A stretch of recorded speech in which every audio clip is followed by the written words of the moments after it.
कहानी की शुरुआत एक औरत से होती है जो अपने बेटे चोई के साथ काफी तेज बरसात में अपने घर की तरफ बढ़ रही थी, जहां पहुंचकर उन्होंने एक साथ खाना खाया। चोई हमेशा अपनी आंखों पर एक पट्टी बांधता था और साथ ही उसकी एक टांग नकली थी। वो औरत चोई को समझाने लगी कि उसे हमेशा अपनी आंखों पर वो पट्टी बांध कर रखनी चाहिए। और तभी अचानक वहाँ उसका पति आ गया, जिसने घर में आते ही उन दोनों के ऊपर इल्जाम लगाना शुरू कर दिया कि तुम दोनों घर से भागने की कोशिश कर रहे थे। और देखते ही देखते ये बहस इतनी ज्यादा बढ़ गई कि चोई के बाप ने उसकी माँ को पीटना शुरू कर दिया। पर अब चोई चुप रहने वाला नहीं था और अपनी माँ के मना करने के बावजूद भी वो अपनी आंखों की पट्टी हटाकर धीरे धीरे अपने पिता की ओर बढ़ने लगा। इसके बाद चोई का बाप उसके सामने से चलता हुआ चुपचाप घर से बाहर निकला और एक सड़क पर आ गया। चोई ने गुस्से से भरकर अपनी शक्तियों का इस्तेमाल करके अपने पिता की जान ले ली। थोड़ी देर बाद चोई की माँ रोते हुए उसे प्यार कर रही थी, पर तभी अचानक से उसने पूरी ताकत से चोई का गला दबाना शुरू कर दिया।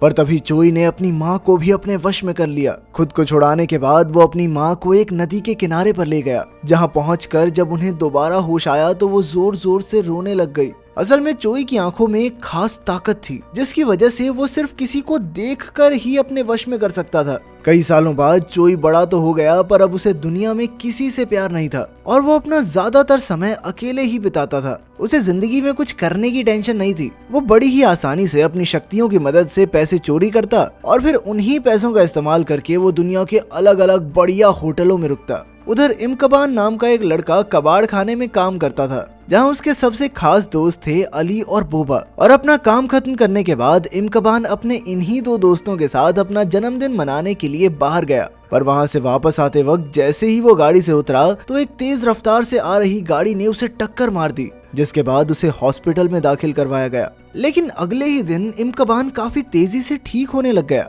लेकिन तभी उसे अपने दोस्तों से खबर मिली कि उसे नौकरी से निकाल दिया गया है, जिसे सुनते ही वो अपने लिए एक नई नौकरी ढूंढने में लग गया। और कई दिनों तक नौकरी ढूंढने के बाद उसे यूटोपिया नाम की एक दुकान के बारे में पता चला। असल में ये दुकान जुंगसिक नाम के एक आदमी की थी, जिसे वो अपनी बेटी यांगोंग के साथ मिलकर चलाता था। अपने और दुकान के बारे में जानकारी देने के बाद जुंगसिक ने इमकबान को बताया कि कैसे पिछले कुछ समय से उनकी दुकान से पैसे गायब हो रहे हैं और कैमरास लगे होने के बावजूद भी वो किसी को नहीं पकड़ पाए थे। अगले दिन जब इमकबान काम पर गया तो उसकी मुलाकात यांगोंग से हुई। उन दोनों के बीच काफी अच्छी बातचीत हुई और वो दोनों जल्द ही बहुत अच्छे दोस्त भी बन गए। उसी दिन अली और बोबा भी इमकबान से मिलने के लिए दुकान में आए, जिसके बाद वो सभी साथ बैठकर बातें कर ही रहे थे कि तभी अचानक से चोई वहां आ गया और उसने तुरंत ही सभी लोगों को अपने वश में कर लिया। अब उसकी शक्तियां बचपन के मुकाबले काफी ज्यादा बढ़ चुकी थी और अब वो एक साथ कई सारे लोगों को अपने वश में कर सकता था। इसके बाद उसने बॉस को तिजोरी से पैसे निकालने के लिए भेज दिया, पर तभी इमकबान को कुछ अजीब सा महसूस होने लग गया और तभी उसे एहसास हुआ कि वो अपने शरीर को हिला ही नहीं पा रहा। पर फिर भी उसने पूरी कोशिश करके खुद पर काबू पा ही लिया और अब इमकबान के ऊपर चोई की शक्तियों का कोई असर नहीं था। और अपनी आंखों से ये चीज पहली बार होते देखकर चोई पूरी तरह हैरान रह गया। पर फिर उसने इमकबान को रोकने के लिए अली और बोबा का इस्तेमाल किया, जिसके बाद उसने यांगोंग का इस्तेमाल करके उसकी पीठ में चाकू मरवा दिया। इमकबान ने फिर भी चोई का मुकाबला करने की कोशिश की, पर अंत में चोई ने उसके ही बॉस से उसे बिजली के झटके लगवा दिए। इस हादसे के तुरंत बाद इमकबान और उसके बॉस को हॉस्पिटल ले जाया गया, जहां इमकबान तो जिंदा बच गया, पर उसके बॉस की वहीं मौके पर मौत हो गई। उधर चोई को समझ ही नहीं आ रहा था कि आखिर कोई इंसान उसकी शक्तियों से कैसे बच सकता है। और इधर इमकबान और उसके दोस्त दुकान में लगे हुए कैमरास की फुटेज को निकाल ही रहे थे कि तभी चोई भी उस वीडियो को लेने के लिए वहां पहुंच गया। लेकिन इस बार वो अपने साथ कई सारे और लोग भी लाया था, जिन्हें उसने अपने वश में किया हुआ था। खतरा देखते हुए अली और बोबा तो तुरंत वहां से भाग गए, लेकिन इमकबान उस सीसीटीवी फुटेज को लेकर वहीं पर छुप गया। लेकिन चोई भी इतनी आसानी से हार मानने वाला नहीं था। उसने इमकबान पर हमला करना शुरू कर दिया और जल्द ही उनकी लड़ाई दुकान से निकलकर सड़कों पर पहुंच गई, जहां चोई बिल्कुल अकेला था। और अब तक इमकबान भी समझ गया था कि चोई को हमला करने के लिए लोगों की जरूरत थी और इसलिए अब उसने चोई का पीछा करना शुरू कर दिया। जिसके बाद वो लोग सड़क के किनारे पर पहुंच गए, जहां जैसे ही इमकबान चोई का सामना करने के लिए गाड़ी से उतरा तो कुछ लोगों ने उसे घेर लिया। वो सभी उस वक्त चोई के वश में थे और उसी के कहने पर उन्होंने इमकबान पर हमला कर दिया। पर इससे पहले कि वो इमकबान को खत्म कर पाते, उसने अपनी इलेक्ट्रिक गन से चोई पर हमला कर दिया, जिसके जबरदस्त झटके की वजह से उसका ध्यान भटक गया। और इसी मौके का फायदा उठाकर उसने चोई के मुंह पर कपड़ा डाल दिया ताकि वो किसी को देख ही ना सके। इसके बाद वो चोई को लेकर पुलिस स्टेशन पहुंचा, जहां पुलिस वालों ने उसकी बात पर भरोसा ही नहीं किया और उल्टा वो तो इमकबान को ही नशेड़ी कह के बुलाने लगे। इमकबान के बहुत मना करने के बावजूद भी उन्होंने चोई के मुंह से कपड़ा हटा दिया, जिसके हटते ही सभी पुलिस वाले उसके वश में आ गए। चोई ने सभी पुलिस वालों से इमकबान पर हमला करवा दिया, लेकिन फिर भी वो पुलिस स्टेशन से किसी तरह बचकर भाग निकला। इसके बाद इमकबान सीधा रेलवे स्टेशन पहुंचा, पर चोई अभी भी उसका पीछा कर रहा था और जैसे ही इमकबान उस पर हमला करने के लिए आगे बढ़ा तो चोई ने वहां मौजूद सभी लोगों को अपने वश में करके उसे वहीं रोक दिया। और अपनी इसी कोशिश में चोई ने एक औरत को अपने वश में करके उसके हाथ में मौजूद बच्चा रेलवे ट्रैक की तरफ फेंकवा दिया। एक ट्रेन काफी तेज रफ्तार से उस बच्चे की ओर बढ़ रही थी। ये देखते ही इमकबान उस बच्चे को बचाने के लिए ट्रेन के सामने कूद गया, जिस वजह से उसे काफी ज्यादा चोट आई। और उसकी ये हालत देखकर चोई उसे वहीं रेलवे स्टेशन पर मरने के लिए छोड़कर अपने होटल के लिए निकल गया, जहां पहुंचकर उसने देखा कि उसका कमरा पुलिस वालों से भरा हुआ था। पर उसने हर बार की तरह अपनी शक्तियों का इस्तेमाल करके सभी पुलिस वालों को अपने वश में कर लिया, जिसके बाद उसने उन सबके दिमाग से खिलवाड़ करके एक दूसरे को ही गोली मरवा दी। वहीं दूसरी ओर हमने देखा कि इमकबान इतनी ज्यादा चोट लगने के बावजूद भी काफी जल्दी ठीक हो गया था।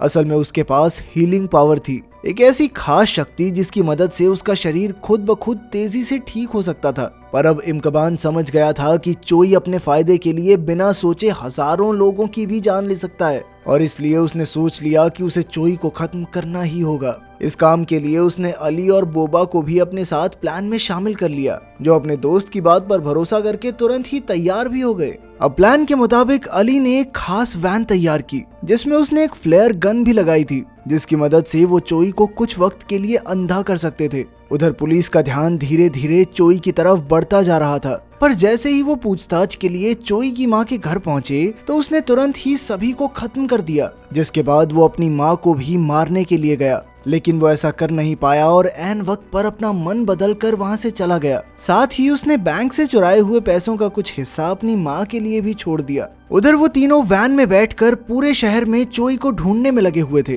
कि तभी थोड़ी देर के लिए इमकबान की आंख लग गई, और जैसे ही उसकी आंख वापस खुली तो उसने देखा कि बोबा चोई के वश में आकर अली पर हमला कर रहा था। वो तुरंत ही समझ गया कि चोई आसपास से उन्हें देख सकता था, और इसीलिए उसने गाड़ी से उतरकर उसे ढूंढना शुरू कर दिया। फिर अचानक से उसे चोई की एक झलक दिखाई दी, जिसका पीछा करते हुए वो एक इमारत में पहुंचा जहां चोई ने पहले से ही काफी सारे लोगों को अपने वश में किया हुआ था। इसके बाद चोई ने उन्हीं लोगों के जरिए इमकबान से बात करना शुरू कर दिया, और उसके मुताबिक सबकी मौत के पीछे सारी गलती इमकबान की ही थी। और वो कहने लगा कि इमकबान की गलती की वजह से इतने सारे लोग मारे गए, क्योंकि उसने बिना बात चोई के काम में दखल अंदाजी की थी। वो आराम से चोरी करता था और चला जाता था, लोग मरते तो नहीं थे ना कम से कम। अपनी बात खत्म करने के बाद चोई ने एक एक करके सभी लोगों को नीचे गिराना शुरू कर दिया, जिसे रोकने के लिए इमकबान चाहकर भी कुछ नहीं कर सकता था। उस इमारत से बाहर निकलते ही अली और बोबा ने अपनी फ्लेयर गन से चोई पर हमला तो किया, पर इसका कोई खास फायदा नहीं हुआ और उसने उन दोनों को भी अपने वश में कर लिया। अपने प्लान के फेल होने के बाद इमकबान काफी देर तक अपने दोस्तों को ढूंढता रहा, और उनका कोई सुराग न मिलने पर वो वापस दुकान पर आ गया, जहां पहुंचते ही उसे एक और बड़ा झटका लगा। असल में चोई ने अली और बोबा को रस्सी के फंदों से लटकाया हुआ था, और जैसे ही वो उन्हें बचाने के लिए आगे बढ़ा तो चोई ने उसे भी बेहोश कर दिया, और जैसे ही उसकी आंख खुली तो वो भी अपने दोस्तों की तरह फंदे से बंधा हुआ था। इसके तुरंत बाद चोई उन तीनों को मरने के लिए छोड़कर वहां से चला गया, पर तभी किस्मत से इमकबान की नजर ऊपर पड़े हुए एक चाकू पर चली गई, जिसका इस्तेमाल उसने अपनी रस्सी काटने के लिए किया। पर लाख कोशिशों के बाद भी वो अपने दोस्तों को नहीं बचा पाया। उधर दुकान से निकलते ही चोई की नजर यांगोंग पर पड़ी और उसने उसे भी अपने वश में करके गाड़ी में बैठा लिया। पर इमकबान ने उसे गाड़ी में बैठते हुए देख लिया था और वो जानता था कि चोई उसे भी जान से मारने वाला है, इसलिए उसने पूरी रफ्तार से उसका पीछा करना शुरू कर दिया। इमकबान को अपने पीछे आता देख चोई ने उसे रोकने के लिए सभी ड्राइवर्स को अपने वश में करके